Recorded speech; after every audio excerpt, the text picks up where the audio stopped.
အားလုံးမင်္ဂလာပါခင်ဗျာကျွန်တော် Chris ပါမိတ်ဆွေများအားလုံးပဲမင်္ဂလာနေ့တစ်လို့ကျွန်တော်ဆုမကောင်းတောင်းပါတယ်ဒီနေ့မှာကျွန်တော်ကတက်တက်လို့ငါဟင်းလေးကိုအုံတို့နဲ့အဆက်ကလေးချက်စားဖြစ်ပါတယ်ကျုံးရှိမှာတက်တက်လို့အသားငါးတွေကိုဒီအသားနဲ့ထူအောင်လုပ်ထားတဲ့ဒီအသားတူတွေငါးတူတွေဆိုပြီးတော့တက်တက်ရောင်းတဲ့ဆိုင်လေးရှိပါတယ်အထူးသဖြင့်တော့ Chinatown မှာဖြစ်ပါတယ် Chinatown ကနေပြီးကျွန်တော်ကဒီ salmon ငါအတူလေးကိုရခဲ့ပါတယ်ကျွန်တော်ဒီနေ့ငရုတ်သီးအတောက်အဆက်ကြီးရေလဲကျွန်တော်ဒီဈေးထဲကနေပြရခဲ့ပါတယ်ဒီမှာတော့ Jamaica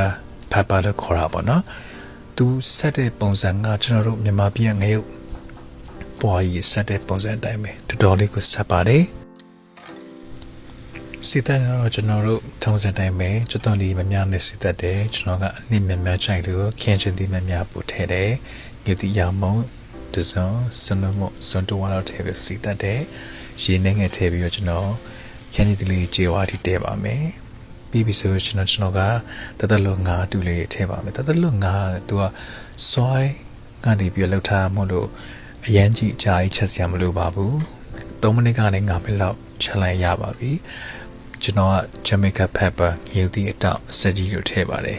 သူရဲ့ဆက်ပုံစံလေးကကျွန်တော်တို့နှကမ်းမှာပြီးလောင်နေအလောက်အောင်ကိုဆက်ပါတယ်အုံတို့လေးကျွန်တော်ဘူးတစ်ပတ်လောက်ထည့်ပါတယ်ရတာလေးနဲ့ကျွန်တော်ကပဲငယ်များကြီးအကြီးရယ် brown sugar ရုပ်သုံးပြီးတော့ကျွန်တော်ချက်ထားပါတယ်ဒီဟင်းကိုချက်သွားပြီဆိုရှင်ကျွန်တော်ပေါ်နေပြီးတော့နည်းနည်းလေးအုပ်ပြီးတော့စားပါတယ်အထူးသဖြင့်ပြောရမယ်ဆိုလို့ရှင်တော့အသားစားနေတဲ့သူတွေခုမှစားပြီးတော့ vegan စားပြီးတော့ပြောင်းနေသူတွေတော့ဒီငါးတူကစင်ပြေပါလိမ့်မယ်ခင်ဗျာ thank you ပါ